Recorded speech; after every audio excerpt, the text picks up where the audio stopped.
Good morning and welcome to the NBA Daily. Coming up, the Thunder slapped the Nuggets, so we talked to Andrew Schlecht after that. The Celtics handled the Lakers, and LeBron's going to miss a little bit of time, so we're going to go through that a little bit. And Jokic put up a stat line that we have never seen before. Is he the MVP, or is it still Shai?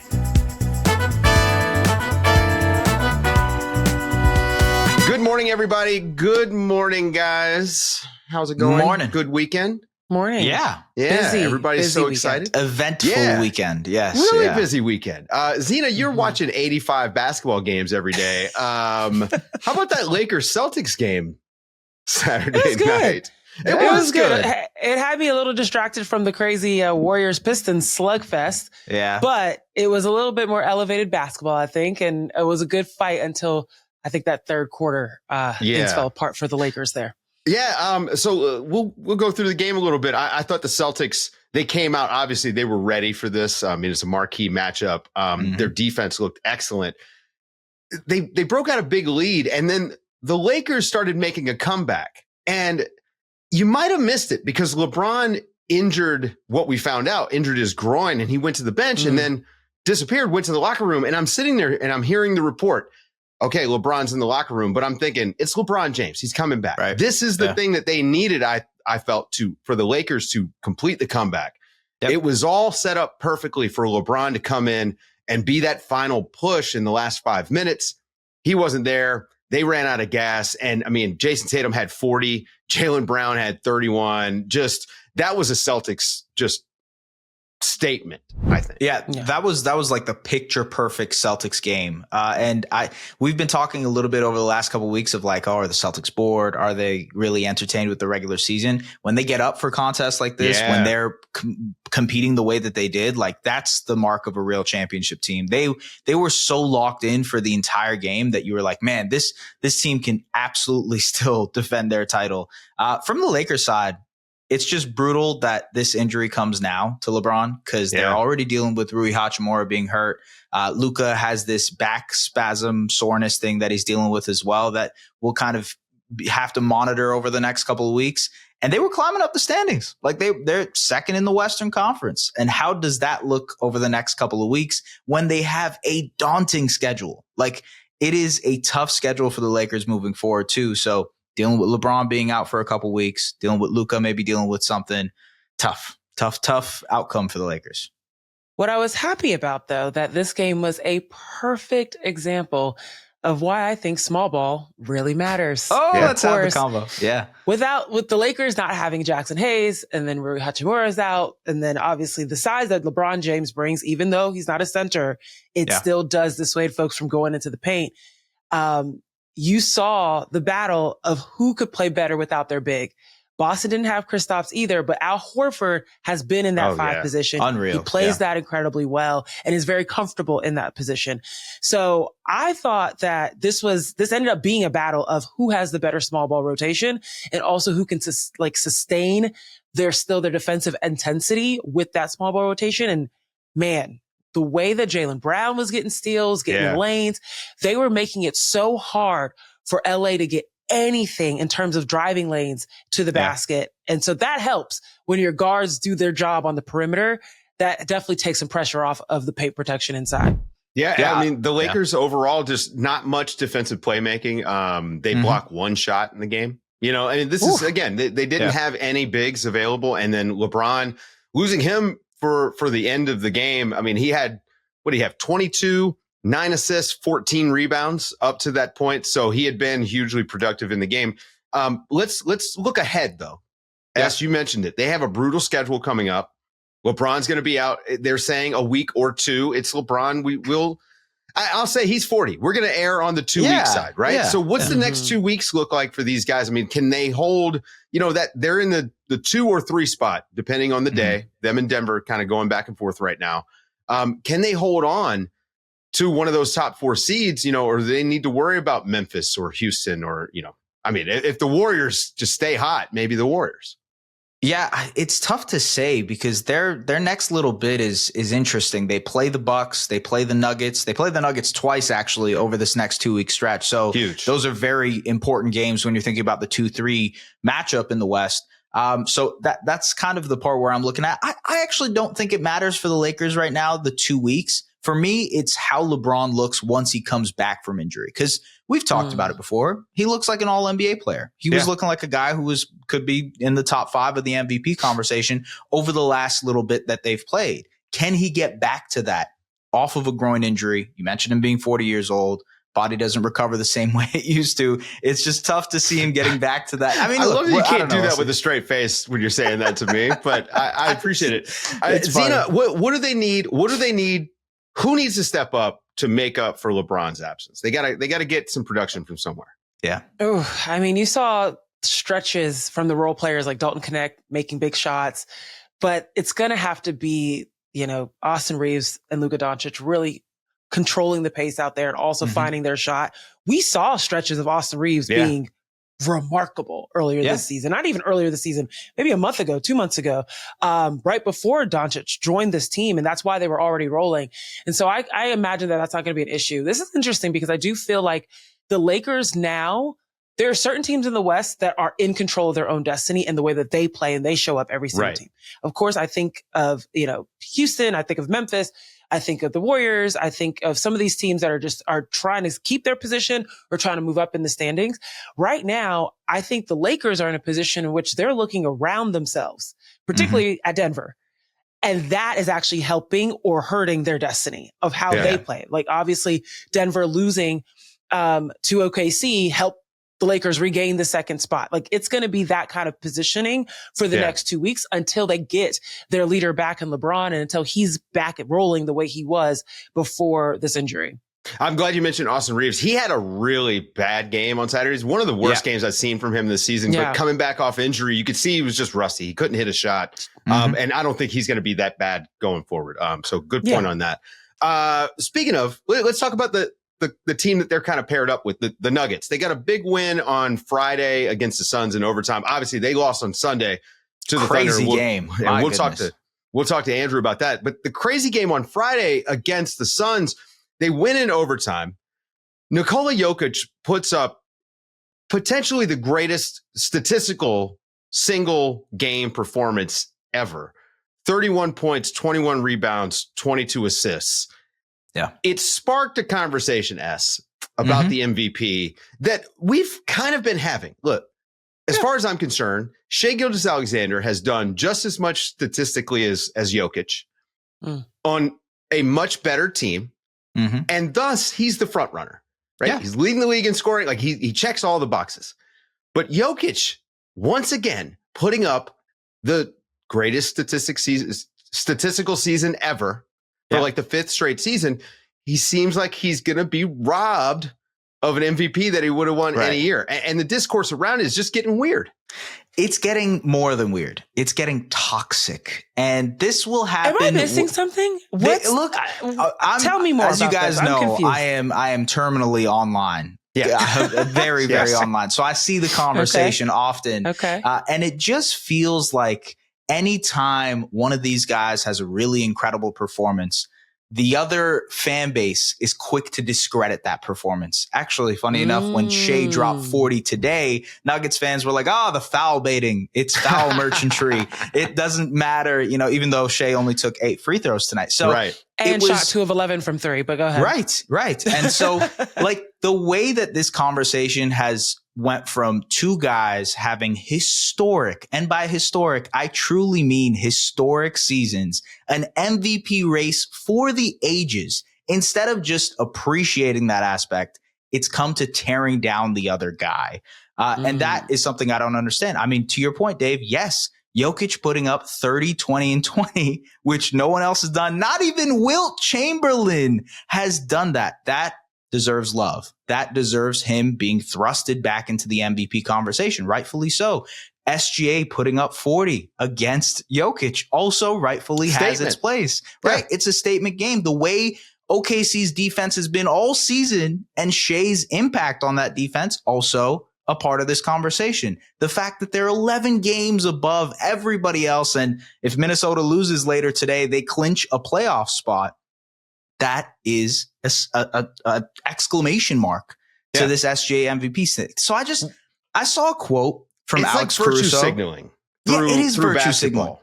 signaling. So Alex Caruso was just like, hey, just decide. Just pick who the MVP is. We don't need to go through this back and forth of this guy can't do this guy can't do this. These two dudes are the pinnacle of the sport. We also still have 20 games left. And it's that. You know why I'm smirking, I'm heated on this. You know why I'm smirking? Because fair to all of your points that you're saying, as it's just hilarious that we open this conversation with Nikola Jokic may have been robbed. I know. It's so good, right? We're contributing to the toxicity. Well, he's getting robbed by somebody who's like, having just as good of a season. A great season. Yeah. Look, it's gonna always more of a snub than a rob. Okay, that's what I'm trying to say. Maybe we use a different terminology. Yeah. Look, if we went about the MVP, like who is the best player in the league, you know, LeBron would have way more MVPs, right? Steph probably would have a couple more. Jordan probably ends up having a couple more. Jokic probably ends up having a couple more. But it's about the season and it's about the teams. And if you're going based on the incredible runs individually both of these guys are having, I think it's fair to bring up the team factor and how their teams are performing in comparison when trying to be the decision maker on this thing. Anyways, there's still 20 games left, doesn't it? Still a lot of time left, but Shai's the MVP. We know that. And he showed us on Sunday. Who's we? Oh, okay. I know that. He's going to win MVP. And I do think he showed us on Sunday. And guys, now it's time for our game of the week, brought to you by BetMGM.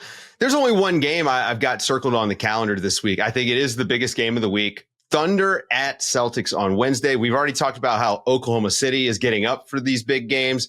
Obviously, the Celtics getting up for big games. I think we're going to have another big week of basketball. Who are you guys taking in that game? Thunder at the Celtics. I mean, OKC really played well against Boston in Oklahoma, got the W. I think Boston answers back. I think Boston gets the W in Boston. Ooh, I'm actually thinking OKC has been handling business overall. Right. And also their depth looks really good. Of course, I'm not sure what the situation is with Kristaps Porzingis. Most likely will be back for that game, we assume. Yeah. Maybe. Probably. Maybe. We don't know. But I think that's going to be a big factor, especially with the way that Chet Holmgren and Isaiah Hartenstein are just like going back and forth of just being dominant inside and handling business. So I think OKC's rolling with their bench. Okay. Yeah. We're going to get a chance to see Thunder go against the Nuggets again Monday night. And I'm not going to change my mind between now and then. I think being Thunder, on a back-to-back is crazy, by the way. It's insane, but I love it for us. I'm going to take the Thunder. I think the Thunder go into Boston with they're trying to prove a point here that they belong in that championship conversation. Guys, stick around after the break. Zena and I sat down with Andrew Schlecht right after the Thunder's big win over the Nuggets. We kind of get to the bottom of this Shai and Jokic debate.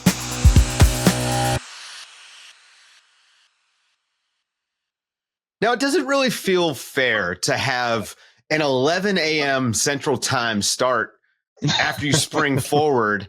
But that's what the NBA decided for our marquee game on Sunday between the Thunder and the Nuggets. And man, that game really lived up. Andrew Schlecht, our guy, was in the arena. He's still in the building for this interview with me and Zena. Andrew, congratulations on the win. 40-point game from Shai Gilgeous-Alexander. Statement game from the Thunder overall. Talk a little bit about the win and what it actually means for the team. Yeah, I mean, it's a big one when you're talking about the MVP. I mean, that's the thing that's top of mind for everybody coming into this game. It's Jokic versus Shai, who's going to have the better game. Really, this like strange 2-game series that they have. You know, they play again in Oklahoma City tomorrow night, and so everybody has been kind of circling these games as like, okay, let's see what happens here, because a lot of people have Shai ahead of Jokic but like if Jokic wins these 2 games, well, then it might kind of shape the narrative a little bit more, and so. Yeah, that was top of mind. Shai, the last time that he played the Nuggets, which was in November, he had 8 turnovers. They struggled against the zone. There was a lot of frustration, I think, from the Thunder that night. And Shai was very good against really everything tonight. I mean, it was funny because it felt like they had kind of solved the Thunder a little bit, but Shai was still getting to these mid-range jumpers that they really liked, and he just wasn't making them. Over and over again. And there was a couple times, too, where it looked like he got fouled, and they didn't end up giving him the foul. And I think there was a little bit of frustration there, but he just kept going. And you could tell he had 37, and he's bringing the ball up the court. The three wasn't there at first. The ball finds him again, and you knew, like, this guy wanted to get 40 on ABC, in this game against the guy who he's up against for the MVP. It just felt like so obvious. I had my buddy Brandon, who's sitting next to me on media row, was like, he's going for a three. He's going to get the three. He wants 40. And he did it. And it was just really phenomenal. It was really cool. The crowd was super into it from the jump. This place was a packed house. And so it was just really cool to see Shai execute at such a high level.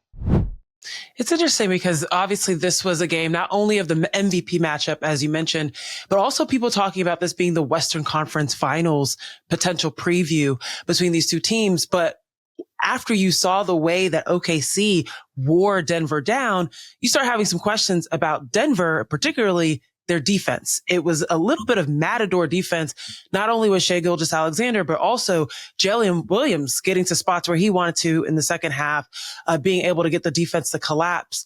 When it comes to Denver's defense, is this something that can be resolved before playoffs show up? Could they get this fixed before it comes time to potentially get into the Western Conference Finals?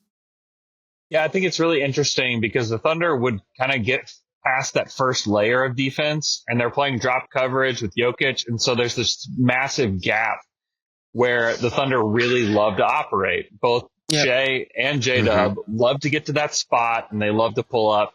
And so it's actually a pretty good matchup for the Thunder there, especially now that they have Hartenstein, who I think is helpful certainly on both ends. But the fact that you can get a screener like him out there that can create space for these guys, I think has opened up so much for them. Not only offensively, but defensively.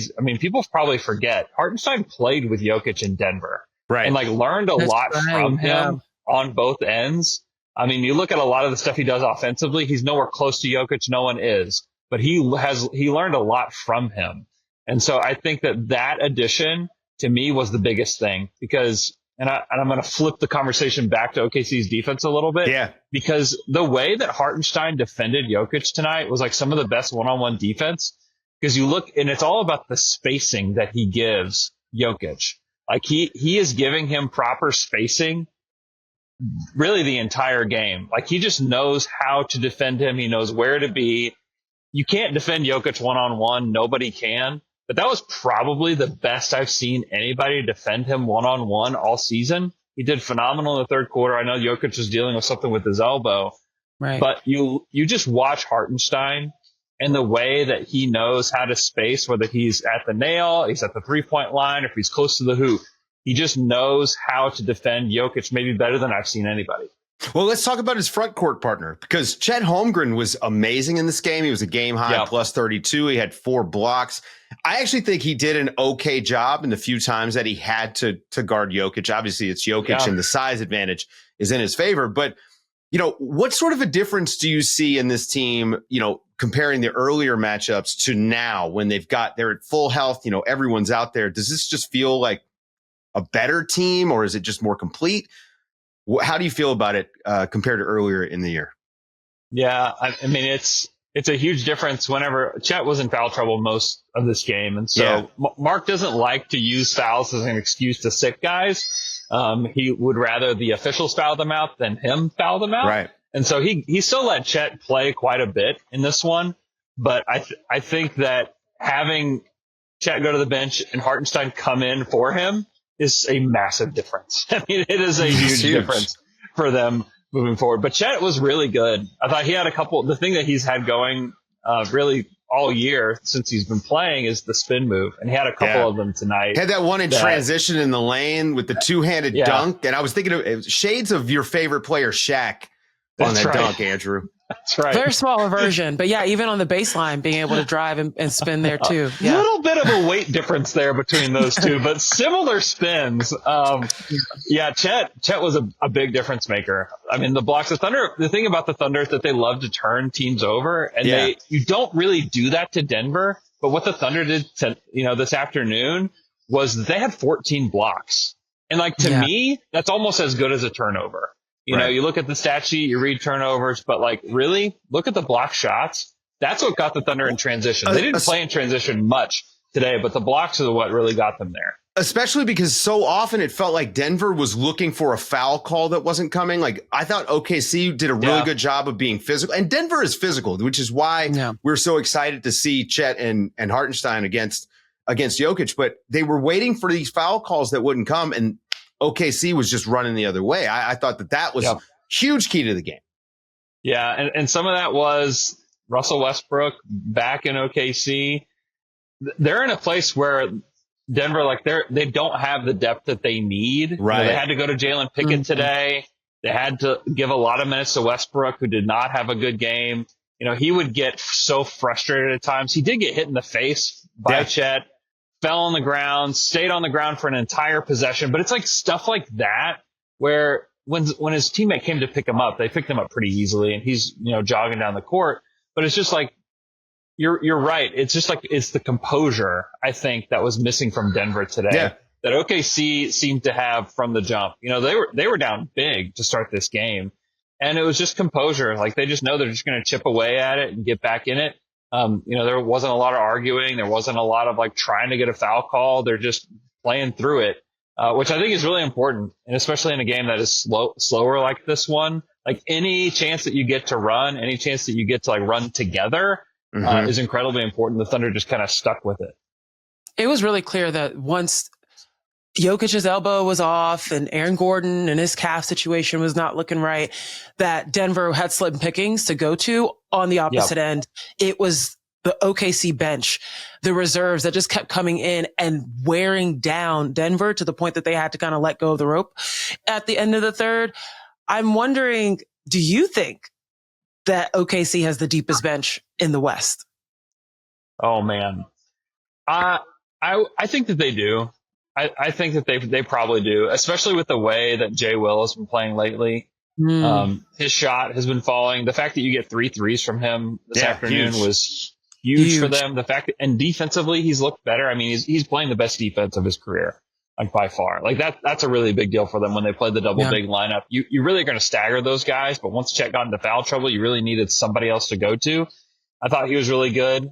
Alex Caruso is a guy that's going to continue to be underrated because he's not. You look at the stat sheet today, you know, there's not a lot there for him, but the guy just contributes at such a high level defensively.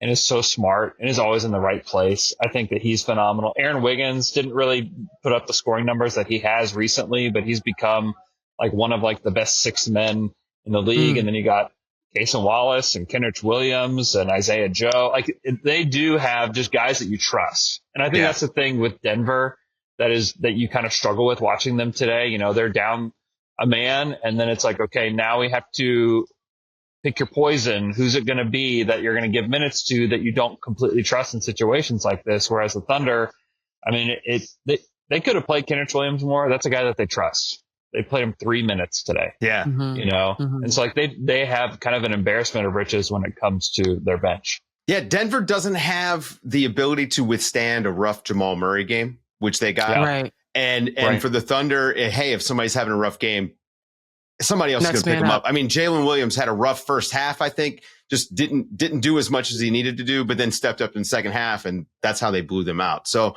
I guess like the Thunder now own the fourth quarter. This has become the signature of this team, in my opinion, for this season, is that they have the switch that they flip. We know about the Warriors. They used to do the third quarter run. For the Thunder, it's the fourth. Where's that coming from? Is it just they've got more endurance? Is there extra intensity there? I mean, what is the secret to the Thunder in the fourth quarter? I mean, a lot of it is just their defensive intensity meeting like the shot diet that just eventually will click, because like they're really good at finding the open man. They're really good at trusting each other, and they're good at playing fast. And so like once that rhythm hits, and sometimes it's in the third, sometimes it's in the fourth, but and it's just all about that rhythm just hitting, and they just start to flow, and it's on both ends where like you're so switchy that there's no place to attack. I think that's one thing that Denver really tried to do, was like okay, who can we pick on and how do we pick on them? And a lot of times it was like, okay, we're going to pick on Aaron Wiggins, or we're going to try to pick on Shai. And like those guys, you can't really pick on them like you can guys on other teams. And so like once they kind of establish like this like baseline of defense and they can block shots like they did today, or they can turn you over, once they get out in transition, like they're just going to flow. And you even saw it, like there was a moment that was actually kind of funny, like Lou Dort, he was like trying to end the Nuggets. Yeah, that's where he cocks back and just sends this ball 75 feet in the air in the arena. I was like, that ball we may not. But they get the ball back. They still trusting Lou Dort, even after just like a hilarious, boneheaded moment for him. Hit him in the corner after an offensive rebound, and like they still trust him to hit the three. He hits the three. Like it's just little moments like that where it's not like they just play and they know how to play together. They trust each other. I don't know that there's any like real magic to it, except for the fact that like this team can go 10 deep with defenders and 10 deep with guys that can, shoot it. Yeah. And whenever that all clicks into place for 5 minutes, like the other team is toast. Like that's just how it's been all season. Yeah. And what's so scary is that they didn't even shoot well. They didn't shoot well. No. They didn't shoot well at all. And so to think that there's another level that they can unlock against a really talented team like Denver is scary hours for the West. Yeah, listen, the Denver threw out a zone at him in the third quarter, and I thought, ooh, here's a huge curveball. We got to see how they handle it. They handled it no problem. I don't know, man. I think this probably is going to be the Western Conference Finals. I think if we're just picking the two teams that look like they're most poised to do it. The Lakers obviously are a little bit of a dark horse. Depends on how LeBron comes back, but I don't know. It's a fun game. Let's do it again tomorrow. Do it again tomorrow. I love the back-to-back. This is so great. That's going to do it for the show. That's a really good show for a Monday. Thanks to Andrew Schlecht for hanging out, staying in the arena, hanging out. Thanks to Es Baraheni. He's not here right now. Thanks to Zena Keita. I'm Dave DuFour. This has been the NBA Daily. Thanks for waking up with us.